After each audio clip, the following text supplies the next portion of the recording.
নবীর আদর্শ আর আমার সাহাবায়ে কেরামের আদর্শ, এই দুইটা একত্রে যারা মেনে চলবে তারা জান্নাতি। যে নবী মানে সে তারাবি পড়বে, যে সাহাবী মানে সে 20 রাকাত পড়বে। যে বলে শুধু নবী মানি সে তারাবি পড়বে ঠিক, সাহাবী মানে না এজন্য 20 রাকাত পড়ে না। আর যারা নবীও মানে সাহাবাও মানে এরা তারাবিও পড়ে, কত রাকাত পড়ে? 20 রাকাত পড়ে। আর রাসূল বলছেন যে আমাকেও মানবে সাহাবাদেরও মানবে সে জান্নাতি, আর যদি আমাকে মানে আমার সাহাবাদেরকে না মানে সে জান্নাতি নয়, সে 72 দল মুসলমান হইয়া জাহান্নামী। আল্লাহ হেদায়েত দান করেন। তো আল্লাহ আদেশ দিলেন দুইটা, এক আল্লাহকে ভয় করো, দুই জবানের হেফাজত করো। কান হেফাজত করো বলেন নাই, এখানে চোখ হেফাজত করো বলেন নাই, পা হেফাজত করো বলেন নাই, অন্তর হেফাজত করো বলেন নাই, জবানের হেফাজত কেন করো বললেন কেন? শুধু এতটুকু কথার জবাব দিয়া মোনাজাতের দিকে যাব, আর আপনারা উঠা বসা করলে আরো আগেই হাত দুইটা উঠায় দিব। জবানের কথা কেন বললেন? তার এক নাম্বার কারণ হলো জবান পুরো বডির মধ্যে একটা আকর্ষণীয় নিয়ামত। দুই নাম্বার কারণ পুরো বডির মধ্যে জবান হলো মারাত্মক একটা অস্ত্র, কঠিন এক অস্ত্র। এইবার জিহ্বা নামের নিয়ামত যে বড় দামি এক নিয়ামত, কেমনে সেটা 2-4 মিনিট শুনেন। জবান এমন একটা আল্লাহর দেয়া নিয়ামত, জমিনে আল্লাহ যেদিন পাঠাইছেন, এই যে আমি মাউথ সামনে নিয়ে কথা বলি, আমার কথাটা মেশিনে টেনে ইউনিট থেকে হর্ন থেকে বের করে দূরে দিচ্ছে,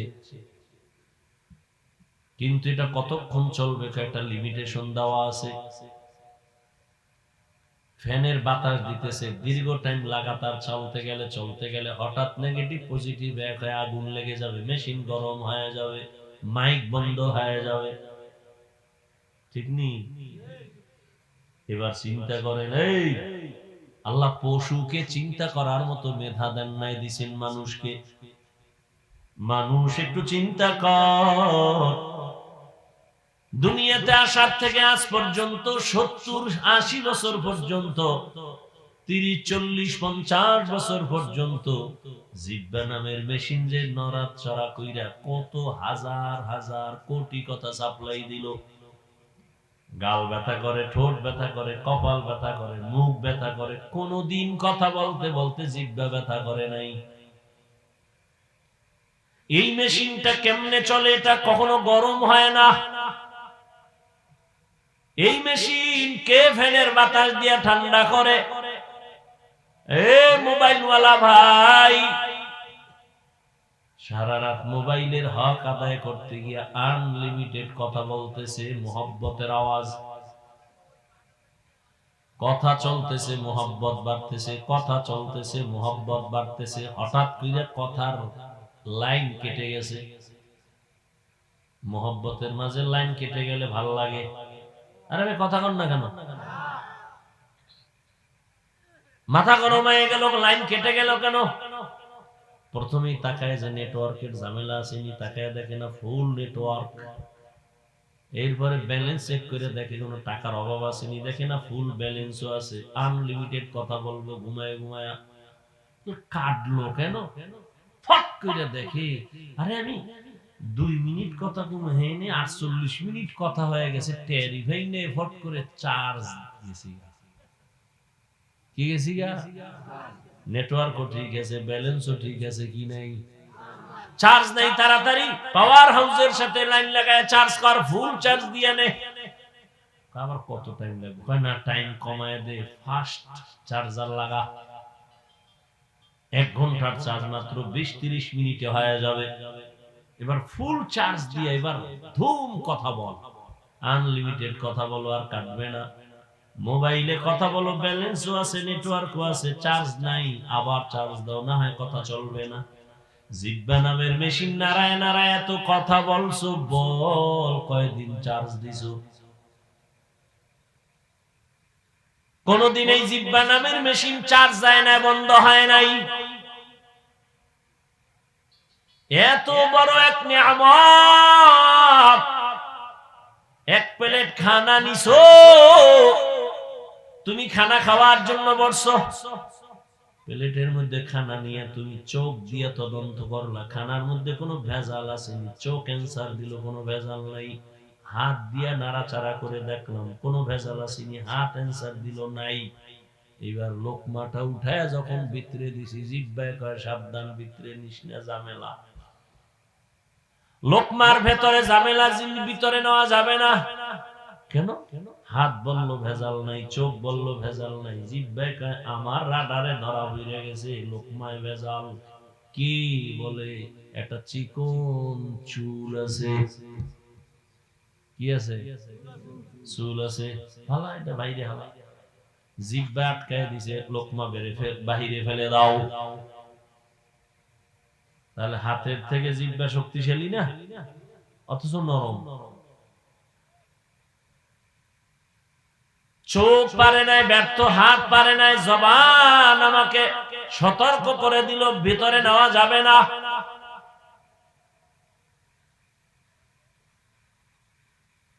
এবার বুঝাই জিহ্বা কত বড় মারাত্মক এক অস্ত্র। এবার খেয়াল করেন, এতক্ষণ বুঝাইছি নিয়ামত, এই নিয়ামতের শুকর আদায় করতে হবে। আলহামদুলিল্লাহ বললে হবে না।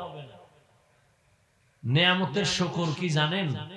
আল্লাহ যেই কাজের জন্য যেটা বানাইছে ওই কাজে ওই জিনিসকে ব্যবহার করার নাম আসল শুকর। জিহ্বা আল্লাহ বানাইছেন কেন? আলেমরে গালি দেওয়ার জন্য, হ্যাঁ, ইমামের সাথে বেয়াদবি করার জন্য। জিহ্বা বানাইছেন আল্লাহ পাক বেশি বেশি জিকির করো, দরুদ শরীফ পড়ো, তেলাওয়াত করো। আর এই জিহ্বা আমরা ব্যবহার করি গীবত শেখায়াত। আমি যে জনমের বেয়াদবের খবর নাই, হুজুর খারাপ, এমিয়া সারাদিন চায়ের দোকান গরম, হুজুর খারাপ। অথচ পুরা দুনিয়া, পুরা দেশ এখনো ঠান্ডা আছে শুধু হুজুরদের কারণে। আপনারা যে এখনো আরামে আছেন কিসের কারণে? মানতে কষ্ট হয় না? ভিডা খাইয়া এরপরে দোয়ার লেগে দৌড়ান, তখন টের পান যে হুজুর কি। আর এমনি যে হুজুরেরা কান্দে দোয়া করে, এটা কানে ঢুকে না। এজন্যই তো বলেছি এদেশের ওলামায়ে কেরাম জাতিকে যা দিছে কেউ দেয় না, সব চান্দাবাজ আর ধান্দাবাজ, সবগুলো চান্দাবাজ আর ধান্দাবাজ। একমাত্র নিরপেক্ষ এ জাতির আসল কলিজার মানুষ ওলামায়ে কেরাম। এরা কোন স্বার্থপর না, নিঃস্বার্থ। উম্মতের মাইয়া নিয়ে চিন্তা করে না, বউ নিয়ে টেনশন করে না, বাড়ি নিয়ে টেনশন নাই। 24 ঘন্টা আপনাদের পিছনে সময় ব্যয় করে। তাবলীগওয়ালারাও ঘুরে, পীর সাহেবরাও ঘুরে, ইমাম সাহেবরাও। আমাকে বলেন তো একটা সত্য কথা, সরকারি চাকরি করে, বেসরকারি চাকরি করে, ডিউটি কয় ঘন্টা বলেন? সর্বনিম্ন বেতন কত? 20,000 বলেন না খাই কত? 20,000। আর টেবিলের তলে তো কত মুক্তার দানা থাকেই। ওর বাপে থুইয়ে গেছে, এগুলো ওর মায়ে থুইয়ে গেছে, ওর 14 গোষ্ঠী থুইয়ে গেছে, এগুলো মুক্তার দানা। বলেন তো আমাকে, ইমাম সাহেব যে মসজিদে ডিউটি করে কয় ঘন্টা বলেন? বেতন কত?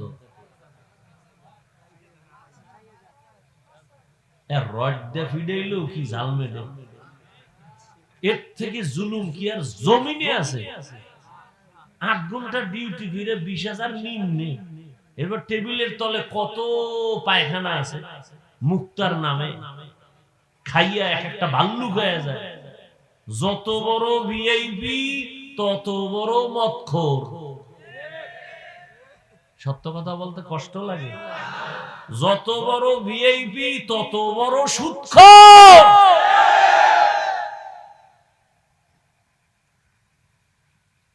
এবার দেখেন তো, ইমাম সাহেব 24 ঘন্টা রিমান্ডে রাখে, রিমান্ডে। জোহরের নামাজে নাই, রিকশা ড্রাইভার, হুজুর গেছিলেন কই? কে তুমি? আমি রিকশা চালাই। তোর ভাবার কি? 5 টাকা মাসে বেতন দেই। ও এই বাবা।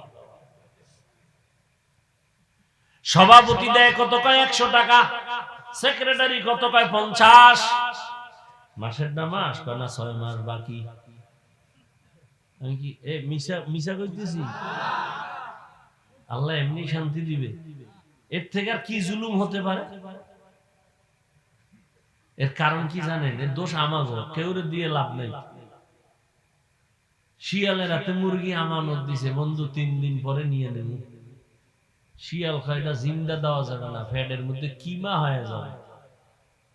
বাথরুমে গেলে ফেরত পাইতে পারো ওই লাইনটা, জিন্দা দেওয়া যাবে। শিয়ালের হাতে মুরগি রাখা যেমন বোকামি, ধর্মের চাবি হারামখোরের হাতে দেওয়াটাও বোকামি। দিছে কে? জিবরাইল, আজরাইল। কে দিছে? আমরা কইতে কষ্ট, ভোটের আগে টাকা খাইতে কষ্ট লাগে নাই? এ বাথরুমে গিয়া 10 গ্রাম পায়খানা খাইও, ওই প্রার্থীর থেকে টাকা না খাইয়া, পরে বাজারে গিয়া হালাল সাবান দিয়া কুলি কইরো, ফ্রেশ। আর ওই ভোর রাত্রে যে ভোটারদের প্রার্থী থেকে যে টাকা খাইছো পায়খানা নামের, ওটা জাহান্নামের আগুন ছাড়া আর ফ্রেশ হবে না।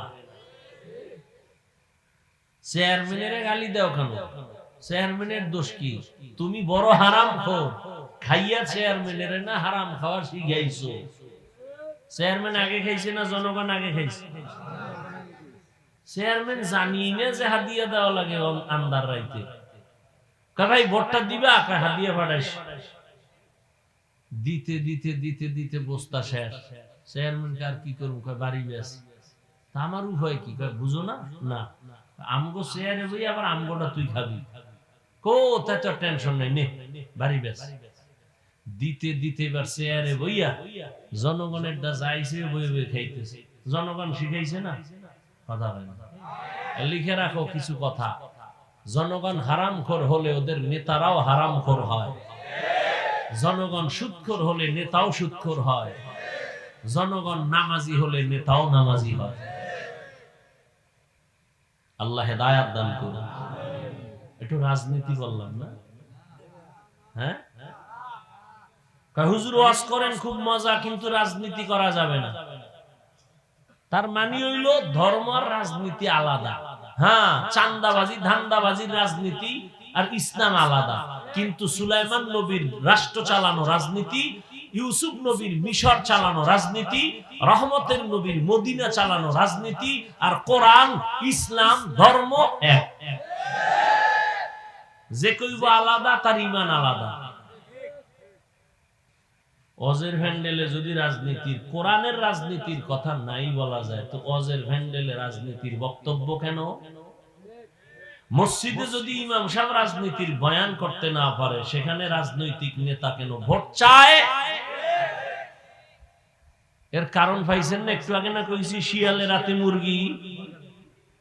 কার হাতে মুরগি? আরে জোরে কও।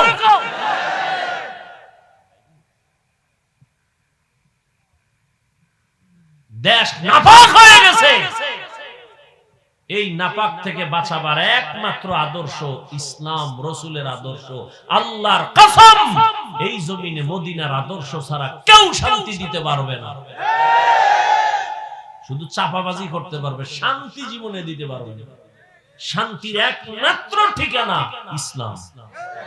এটা সব চান্দাবাজেরা ধান্দাবাজেরা জানে, মানে না কেন? মানতে গেলে দুর্নীতি করতে পারবে না, চুরি করতে পারবে না। আল্লাহ হেদায়াত দান করুন। জবান এক মারাত্মক অস্ত্র। বলে কেমন? প্রতিদিন সকালবেলা, হাদিসে নবী বলেন, প্রতিদিন সকালবেলা সব অঙ্গ প্রত্যঙ্গ জিহ্বা থেকে পানা চায়। হাত বলে আল্লাহ জিহ্বা থেকে বাঁচাও। কেন? তো জানি সকালে ঘুমেতে উঠে কোন কথা কয় আর পেছে ভিডা আমার হাতের উড়াইয়ে পেছ লাগাই জিহ্বায় ভিডা খাই আমি। জিহ্বা এমন একটা আকামের কথা কইছে, ফট করে কানের উপরে থাপ্পড়। কান কয় আমার অন্যায় কি? ওই যে জিহ্বা। রাসূল বলেন প্রতিদিন সকালবেলা হাত, কান, চোখ, জিহ্বা থেকে পানা চায় আল্লাহ, এই জবান থেকে আমারে পানা দাও কেন?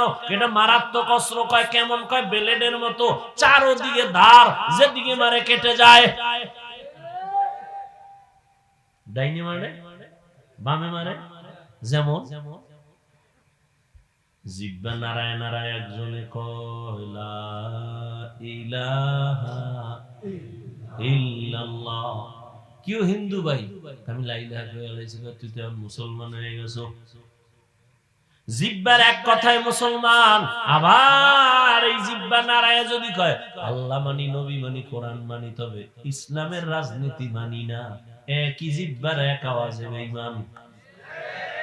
বুঝেননি কিছু? কি বুঝেন? এক যুবক একটা মাইয়ারে রাস্তায় ধইরা তিনজনের সামনে কয় বউ হবিনি, কয় কবুল। জিহ্বার এক কথায় আপন হয়ে গেল। ঠিক এই জিহ্বায় আবার কয় তালাক, বিদায়। একই জিহ্বায় কত রং, ব্লেডের মতো, যেদিকে মারে ওদিকে কাটে। বিচারপতি চেয়ারে বৈশা জিহ্বা নারায় ফাঁসির আসামিরে কয় খালাস, ফুলের মালা দিয়ে বাড়ি। নিরপরাধরে বিচারপতি কয় পুলিশ ধর, নিরপরাধ ফাঁসির মঞ্চে হাজির। একই জিহ্বার আওয়াজ। এই একটা জিহ্বার দ্বারা আমাকে প্রমাণ করে দিল আমি মানুষ, আমি আলেম, আমি ভালো নাকি আমি খারাপ। আমার হাত পরিচয় দেয় না, আমার জবান আমারে পরিচয় দেয়। জবানের কথায় পরিচয় দেয় আমি মুসলমান, জবানের আওয়াজ আমাকে পরিচয় দিল আমি মানুষ, জবান আমাকে পরিচয় দিয়ে দিল আমি একজন আলেম, জবান আমাকে পরিচয় দিয়ে দিল আমি হক না বাতিল। জবানের কথার দ্বারা পরিচয়। মারাত্মক এই জিহ্বা, মারাত্মক অস্ত্র। হাতে অন্যায় করে এটার ফিরা মুখ এমনি কয় রশি দিয়ে বাইদা রাখ, আর অন্যায় করবে না। কান অন্যায় কথা শুনে কয় তাড়াতাড়ি পট্টি লাগা, আর অন্যায় কথা শুনবে না। চোখ অন্যায় করে কয় নেকাব লাগাও, কালো চশমা লাগাও, দেখবে না। পা অন্যায় করে রশি দিয়ে পা দুইটা বেঁধে দাও, অন্যায়ের দিকে যাবে না। বাড়ি চোর ঢুকছে আর এক পাঠান। পাঠানের বাড়ি কে ঢুকছে? কি জন্য? চুরি করে। টের পাইয়া পাঠানে এটারে ধইরা খুডির লগে ফাও দুইটা বাইন্ধা দৌড় দিছে থানায় নলছিটি। ওসি সাহেবের কয় ওসি সাহেব চোর কই? বাড়িতে বাইন্ধা তুই আইছি কেমনে? কয় খুডির গোড়ায় পাও দুইটা বানছি। তো কি করবো? চলেন এটা ধইরে নিয়ে। কেমনে বানছো? কয় দুই পাও। হাত বানছো নি? কয় না। এটা তুই পাগল নি? তুই ফাও বানছো, হাত বান্ধ নাই? হ্যাঁ, মাথায় হাত দিস। আহারে ওসি সাহেব, না না না, টেনশন নেই, আমিও পাঠান, ও পাঠান। আমার মাথায় যেহেতু এটা ঢুকে নাই, ওর মাথায় ঢুকতো না। চলেন। ওসি সাহেব হাদিয়া পাওয়ার লোভে দৌড় আইয়া দেহে এই কুলের বলদ খুঁটির গোড়ায় বয়ে রয়েছে, চুপচাপ বয়ে রয়েছে। পা অন্যায় করে বেঁধে দাও, হাত অন্যায় করে বেঁধে দাও, অন্যায় করবে না। চোখ অন্যায় জিনিস দেখে মেকআপ লাগাও, পট্টি লাগাও, আর অন্যায় দেখবে না। কান অন্যায় কথা শুনে পট্টি লাগাও, শুনবে না। জিহ্বাটা যে অন্যায় করে ইদারে কেমনে আটকামু? এটা তো আমার থেকে অ্যাডভান্স চলে। কয় কেমন? কয় ঘুমাইলেও চলে। আমি যে ঘুমাই রইছি ও চলতেছে। ঘুমের ভিতরে এক বন্ধু ডাক দিছে, কাঁচা ঘুমের মধ্যে যখন ডাক দিছে, জিহ্বা অগ্রিম কাঁচা গালি। ও গালি শুনে দৌড়, বন্ধুর গুল্লি মারি। 10টার সময় উঠে ডাক দিছে, বন্ধু কই? তোর কথা নাই। যেই গালি তোর জবান দিয়া দিছো, জমিনেও ধরে না, আসমানেও ধরে না। রাস্তা খুলল না, কি গালি দিছে? জীবনে গালি কেউ দেয় না। একটা গালি তুমি দেই না। কি বলো আন্দাজি? বলে না, রেকর্ড করলে তো শুনাইতে পারতাম। কি পরিমাণ কাঁচা আওয়াজ আইছে। আল্লাহর কসম, কি জিহ্বা দ্বারা বলেছি আমি নিজে টের পাই নাই। কারণ এটা আমার থেকে বড় অ্যাডভান্স, আমার আগে দৌড়ায়। এটারে এখন কেমনে আটকাবো? আল্লাহ কয় জিহ্বাটারে কন্ট্রোল কর, হেফাজত কর। কেমনে করি? রশি দিয়া বাঁধো, কয় না পারা যায় না, এটা কষ্টে লাগাও, কয় না জিহ্বা এমন এক মেডিসিন মাইরে দিছে আমার আল্লাহ, এটা কষ্টে লাগবে না, কারণ জিহ্বার মধ্যে অল টাইম পানি। কেমন পানি? যদি জিহ্বার পানি শুকায় যায়, পাগলের মতো হয়ে যায়, মইরা যাবো, ডাক্তার কয় ডায়াবেটিস হাই, মিষ্টি খাও তাড়াতাড়ি। জিহ্বার মধ্যে এমন একটা পানি আমার আল্লাহ দান করেছেন, এই পানি তোমার ঔষধ। পুরা চেহারার মধ্যে যদি কোনো রোগ হয়, গোড়া হয়, শাহাদাত আঙ্গুলটা বের করে জিহ্বার লালা নিয়া বিসমিল্লাহ কয়ে 3 বার লাগায় দাও, চেহারার কোনো আর ঔষধ লাগবে না, লালা তোমার ঔষধ।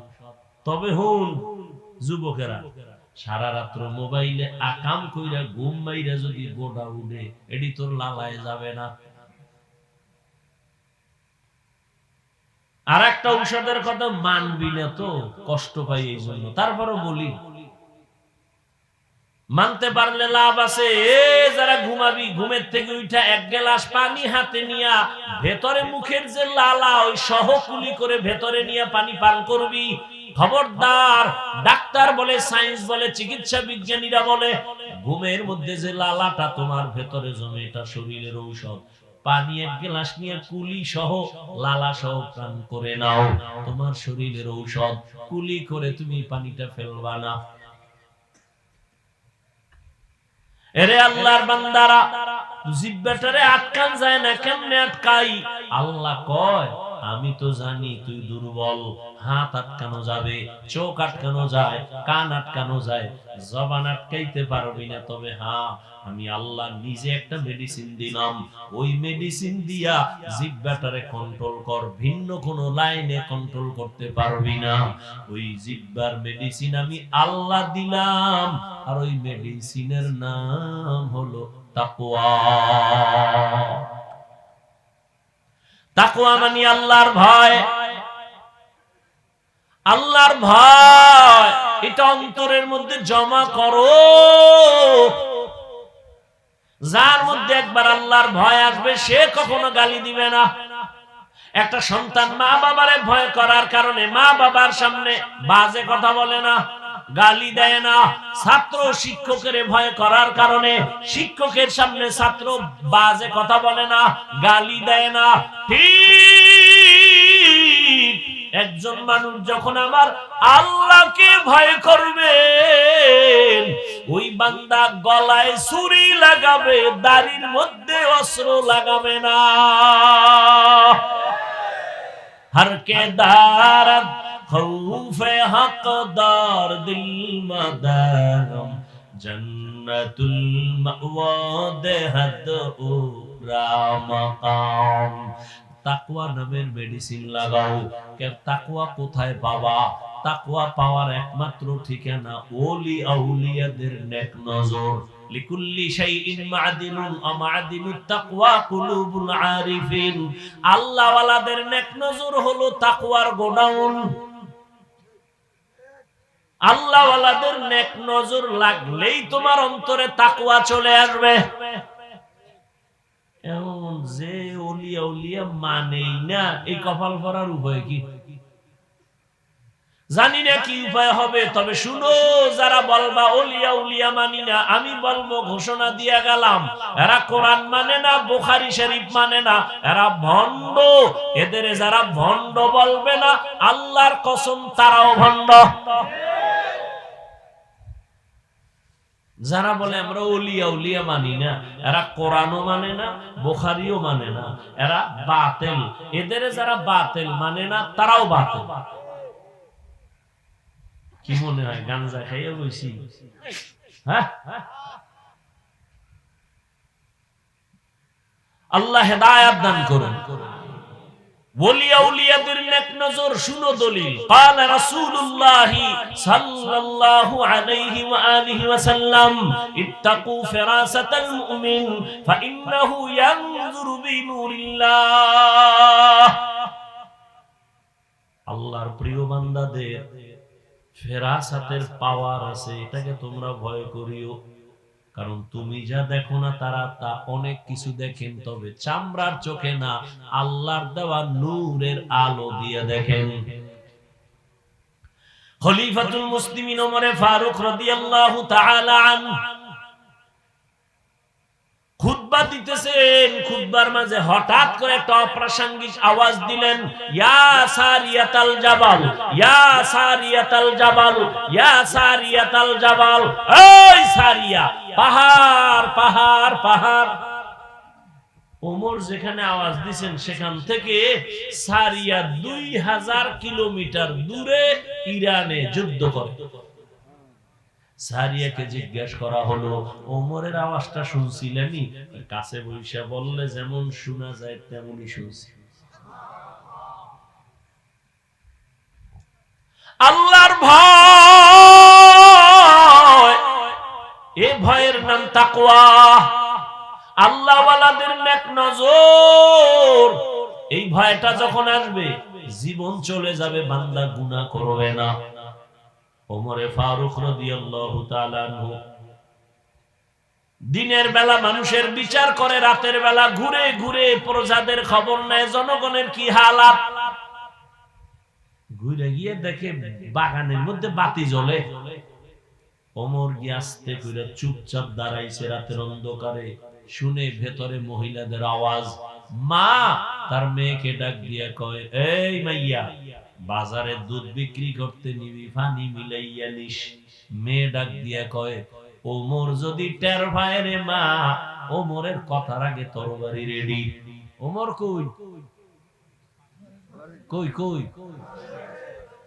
মা কি কয়, ওমর তো দেখবে না। মেয়ে ডাক দিয়া কয়, মা ওমর যদিও দেখবে না, তবে ওমরের আল্লাহ তো দেখবেন।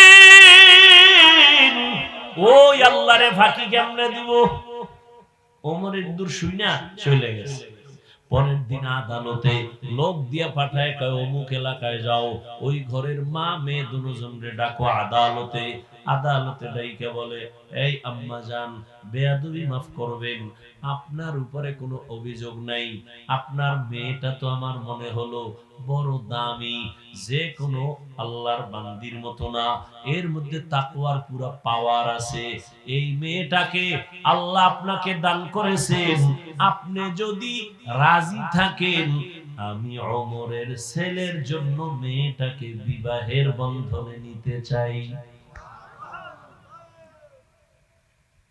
মেয়েটাকে নিয়ে নিলেন তার ছেলের জন্য। সেই মেয়ের বংশে জগৎ বিখ্যাত আল্লাহর প্রিয় বান্দা ওমর বিন আব্দুল আজিজ আসছেন এই মেয়ের ঔরসে। ভাইরা আমার, আল্লাহর ভয় বড় কঠিন। আল্লাহ পাকের ভয় মানে আল্লাহর আযাবের ভয়। রহমতের নবী বলেন, আমি একদিন মসজিদের পাশেই তো আমার হুজরা আয়েশার ঘরে আমি এশা পরে ঘুমাই। এশা পরে আমি গল্প করি না, ঘুমাই তো গভীর ঘুম না, আমি ঘুমাইলে চোখ বন্ধ, তবে অন্তর আমার ঘুমায় না। রাতের গভীরে হঠাৎ কান্নার আওয়াজ আসতেছে, কে যেন মসজিদের মধ্যে গভীর রাতে কান্না করে। আমি ঘুম ভেঙ্গে উঠলাম, বের হইলাম, নজর করে দেখি নামাজের মধ্যে দাঁড়াইয়া হাউ মাউ করে একজনে কাঁদে। আমি গভীর নজর দিয়া দেখি অচেনা কোনো বান্দা না, অচেনা কোনো আমার আশিক না।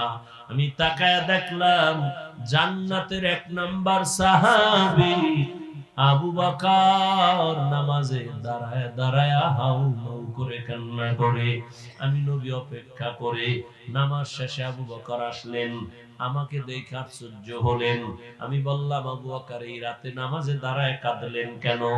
আবু বকর বলেন, ইয়া রাসূলুল্লাহ, বেয়াদবি মাফ করবেন, আল্লাহর আদালতে দাঁড়াইয়া হিসাব দেওয়ার ভয় আমি কান্না করেছি। ওরে আল্লাহ তো আপনাকে জান্নাতের সুসংবাদ দিয়েছেন, আবার কিসের ভয়?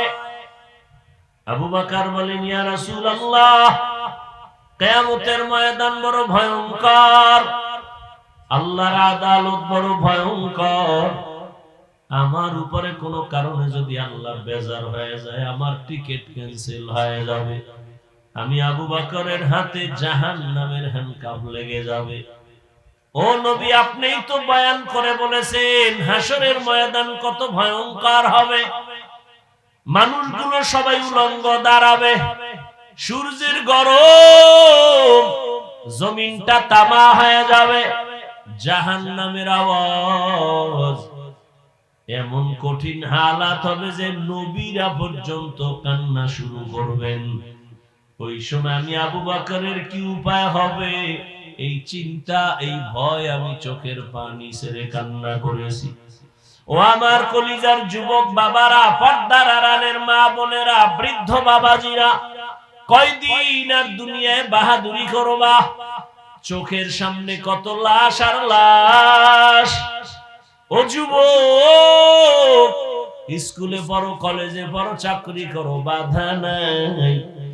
আমার দাবি, আমি কিন্তু একবারও বলি নাই পাস করলি লাগাও, আমি একবারও বলি নাই তুমি তাবলিগে যাও, কওমি মাদ্রাসায় যাও, আমি একবারও বলি নাই তুমি চরমনাই যাও, না গেলে জাহান্নামে যাইবা।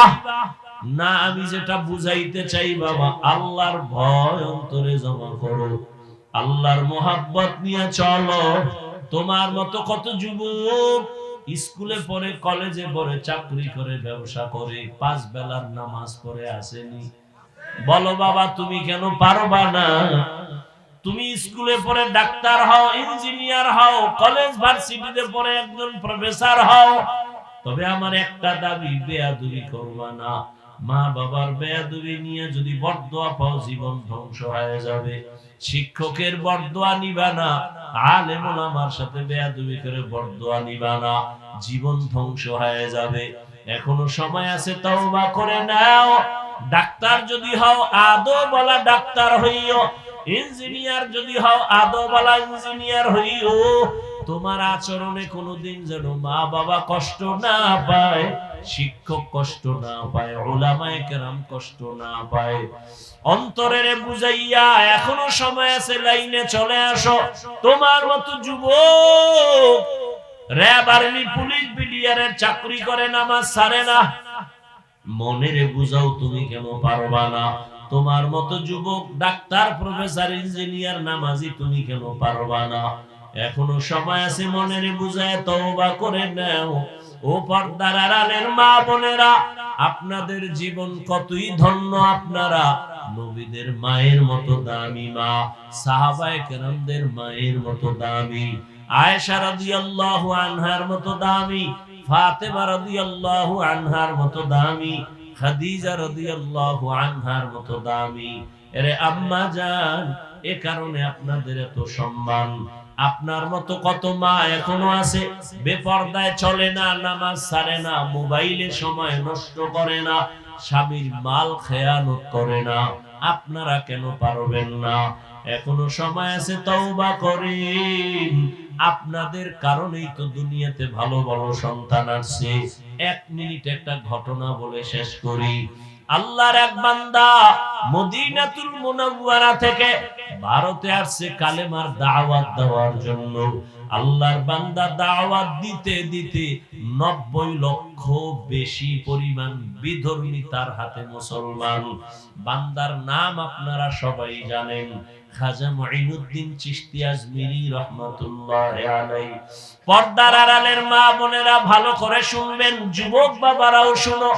ওই মুঈনুদ্দিন এত বড় দামি আল্লাহওয়ালা যে তার হাতে লক্ষ লক্ষ বিধর্মী মুসলমান হয়েছে। মায়ের কাছে গিয়ে খাজা মুঈনুদ্দিন বড় আনন্দ করে। আম্মা বলে, মুঈনুদ্দিন এত খুশি, এত আনন্দ কেন? মুঈনুদ্দিন বলে, মা আল্লাহর শুকর, হাজার লাখ মুসলমান আমার কাছে কালেমা পড়েছে। মা ডাক দিয়া কয়, বাবা মুঈনুদ্দিন, এটা তোর বাহাদুরি না, আমি মায়ের বাহাদুরি। মুঈনুদ্দিন বলে, মা তোমার বাহাদুরি কি? মা চোখের পানি ছেড়ে বলে, রে সন্তান, তুই আমার গর্ভে যখন আসছু, আল্লাহর কসম আমি এক রাত আর ঘুমাই নাই। আমি রাতের গভীরে সিজদায় পড়ে কান্না করেছি আর আমার মালিকের কাছে দোয়া করেছি, ও দয়ার মালিক, দয়া করে আমার গর্ভের সন্তান তুমি ওলি বানাইয়া পাঠাইও। আর আল্লাহর কাছে দোয়া করিয়া শেষ না, তুই যখন দুনিয়াতে আসছো আমি মা তোরে যতদিন আমার বুকের দুধ পান করাইছি, আল্লাহর কসম একটা ফোঁটা দুধও বিনা ওযুতে তোর মুখে দেই নাই। এরে পর্দার আড়ালের আম্মা জানেরা, যেই মা তার সন্তানকে বিনা ওযুতে দুধ দেয় না, ওই সন্তান কেন আল্লাহর খাস ওলি হবে না? এরে আম্মা জান, এখনো সময় আছে। আল্লাহ সন্তান দিবেন, তবে আদবওয়ালা বানায় যান, বেয়াদব যেন না হয়। আদবওয়ালা ডাক্তার বানাবেন, সফল জীবন। আদবওয়ালা ইঞ্জিনিয়ার বানাবেন, সফল জীবন। এখনো সময় আছে, তওবা করবেন, আল্লাহর কাছে দোয়া করবেন। জীবনে আর নামাজ ছাড়বেন না, বেপরদায় চলবেন না, মোবাইলে সময় নষ্ট করবেন না, স্বামীর মাল হেফাজত করবেন, খেয়ানত করবেন না। বৃদ্ধ বাবাজিরা, আপনার মতো কত বুড়ারা মসজিদে গিয়া নামাজ পড়ে, আপনি কেন পারবেন না? ও আমার কলিজার যুবক, এখনো সময় আছে, তওবা করো। মনেরে বুঝাও রে মান, তোমার মতো যুবক জেনারেল লাইনে থাকিয়া চাকরি করে, ব্যবসা করে, নামাজ পড়ে, লেখাপড়া করে, তুমি পারবা না কেন? ওরে জীবনে তো গুনাহ কম করো নাই, দাড়ি কম কাটো নাই, নামাজ কম ছাড়ো নাই, বেপরদায় কম চলো নাই, এখনো কি তওবা করবা না? জানি না কার কপাল ওমরের মতো কবুল হয়ে যাবে। যাদের অন্তর তৈরি হয়ে আছে, মরিয়া গেল নামাজ ছাড়বা না, দাড়ি কাটবা না, বেপরদায় চলবা না, মা বাবার দোয়া নিয়া, শিক্ষকের দোয়া নিয়া, উলামায়ে কেরামের পরামর্শ নিয়া, নবীজির আদর্শ মেনে চলবা। তওবা করার মতো যদি কারো অন্তর তৈরি হয়, মুনাফিকি না থাকে, খাঁটি তওবার নিয়ত যাদের আছে, দুটো হাত আমার আল্লাহকে দেখায়া দাও। আয় আল্লাহ, হাতগুলো কবুল করে নেন, তওবা কবুল করে নেন, তওবার উপরে মজবুত হইয়া চলার মতো তৌফিক দান করেন, আমিন। আলহামদুলিল্লাহি রাব্বিল আলামিন, والصلاة والسلام على سيد الأنبياء والمرسلين وعلى آله وأصحابه أجمعين يا أرحم الراحمين يا أرحم الراحمين يا أرحم الراحمين رب ارحمهما كما ربياني صغيرا اللهم إنك عفو كريم تحب العفو فاعف عنا اللهم إنا نسألك رضاك والجنة ونعوذ بك من سخطك والنار